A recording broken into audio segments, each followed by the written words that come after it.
শুভ নববর্ষ। আজকের দিনটা সবাই খুব খুব ভালো করে কাটাও, আর ভালো মন্দ সব খাওয়া দাওয়া করো। ও, ভালো মন্দ খাওয়া দাওয়া বলতে গেলে রান্না তো আমাদেরই করতে হবে।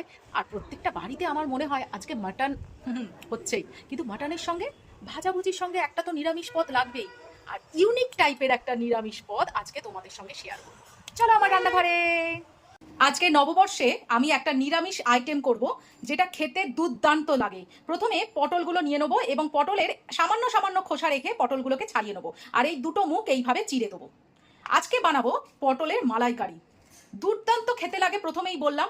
শুধু একবার আমার রেসিপিটা দেখে একটু করে দেখো, আর গরম গরম ভাতের সঙ্গে খেয়েও দেখবে আমার মনে হয় আর কিছু লাগবে না পাশে। তেল নিয়ে নিয়েছি কড়াইতে, সর্ষের তেল, আর পটলগুলো এবার ভাজতে দিয়ে দেবো।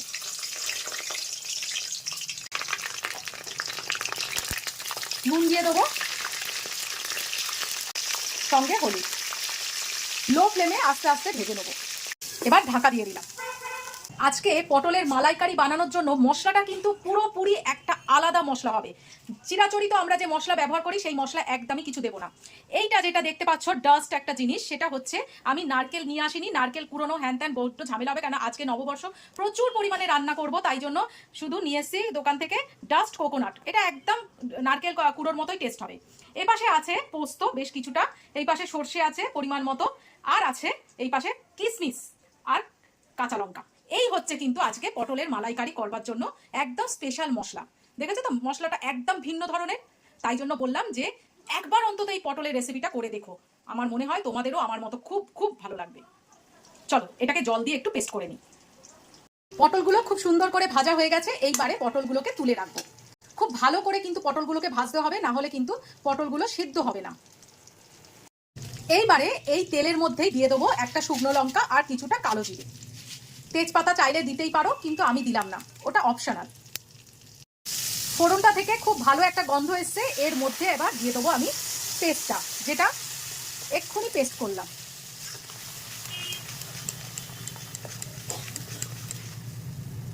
এবার একটু লো ফ্লেমে এটাকে কষতে দেবো। দিয়ে দিলাম হলুদ, সামান্য একটু চিনি আর নুন।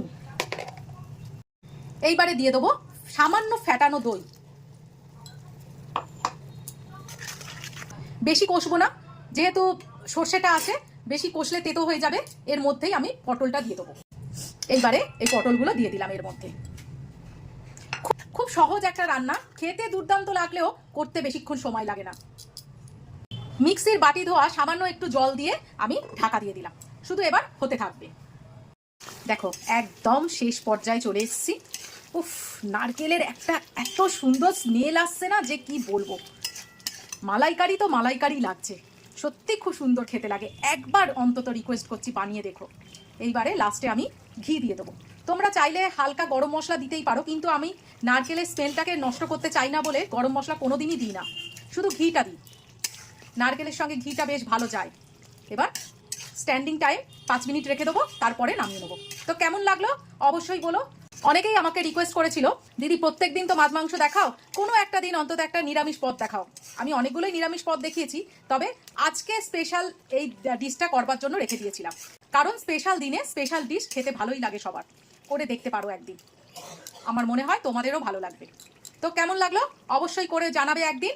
আর আজকের মতো অনেক রান্না আছে আরও, সেগুলো করতে হবে। তো বিদায় নিলাম, কালকে আবার নতুন একটা রেসিপি নিয়ে তোমাদের সামনে হাজির হব। টাটা।